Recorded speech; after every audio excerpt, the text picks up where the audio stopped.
നമസ്കാരം. Raf talk ഫുട്ബോളിലേക്ക് എവർക്കും സ്വാഗതം. ഈ വർഷം ഒരുപാട് ചാലഞ്ചുകളുടേതാണ്. പറയുന്നത് ലയണൽ മെസ്സിയുടെ അടുത്ത ക്ലബ്ബ് വേൾഡ് കപ്പ് കളിക്കാനുണ്ട്. അതുകൂടി ചേർത്താണ് അദ്ദേഹം ഇത് പറയുന്നത്. 2026 വേൾഡ് കപ്പ് കളിക്കുമോ എന്ന ചോദ്യത്തിനും അദ്ദേഹത്തിന് മറുപടിയുണ്ട്.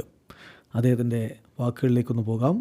കഴിഞ്ഞ ദിവസം ഇന്റർ മയാമിക്കൊപ്പം അദ്ദേഹം പ്രീ സീസൺ മത്സരം കളിച്ചിരുന്നു. അതിനുശേഷം അദ്ദേഹം പറഞ്ഞിട്ടുള്ള വാക്കുകളിലേക്ക് പോകാം. 2026 വേൾഡ് കപ്പ് എന്ന് പറയുമ്പോൾ അദ്ദേഹം പറയുന്നത്, എനിക്ക് നല്ല രൂപത്തിൽ മുന്നോട്ട് പോകാൻ കഴിയുമെന്നാണ് ഞാൻ പ്രതീക്ഷിക്കുന്നത്. കൂടുതൽ സമയം കളിക്കളത്തിൽ ഇനി ചിലവഴിക്കണം. ഇപ്പോൾ പ്രീ സീസണേ ആയിട്ടുള്ളൂ. സോ ബെസ്റ്റ് പോസിബിൾ കണ്ടീഷനിൽ ഒഫീഷ്യൽ മത്സരങ്ങൾ തുടങ്ങുമ്പോൾ ഉണ്ടാവണം. അതാണ് ഞാൻ ആഗ്രഹിക്കുന്നത്. അങ്ങനെ കളിച്ചു പോയി കഴിഞ്ഞാൽ 2026 എന്നുള്ളത് നമുക്ക് നോക്കാവുന്നതാണ് എന്നാണ് ഇപ്പോൾ ലയണൽ മെസ്സി പറയുന്നത്. അതേസമയം ക്ലബ്ബ് വേൾഡ് കപ്പ് ഇപ്പോൾ ഈ വർഷം തന്നെയാണല്ലോ, ജൂണിലാണ്. ജൂലൈ മാസങ്ങളിലാണ്.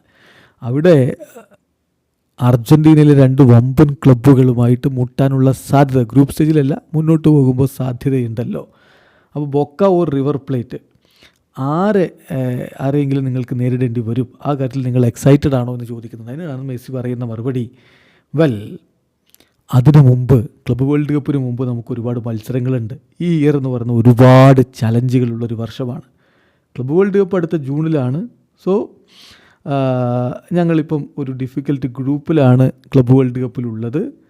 എന്തായാലും ഞങ്ങളുടെ ഏറ്റവും ബെസ്റ്റ് ഞങ്ങൾ കൊടുക്കും. ഞങ്ങളുടെ എല്ലാ സ്ട്രെങ്ത്തും എടുത്ത് ഞങ്ങൾ കോമ്പീറ്റ് ചെയ്യും എന്നാണ് മെസ്സിയുടെ അതിനുള്ള മറുപടി. 2026 വേൾഡ് കപ്പിനെ കുറിച്ച് വീണ്ടും ചോദിക്കുമ്പോൾ ദർ ഈസ് സ്റ്റിൽ ടൈം, എനിക്ക് ബെസ്റ്റ് പോസിബിൾ വേയിൽ അവിടെ എത്താൻ കഴിയുമെന്ന് പ്രതീക്ഷിക്കുന്നു എന്നുകൂടി മെസ്സി പറയുന്നുണ്ട്. വീഡിയോ അവസാനിക്കുന്ന ഫുട്ബോൾ ലോകത്ത് കൂടുതൽ വിശേഷങ്ങളുമായി റാഫ് ടോക്സിൽ എത്താം.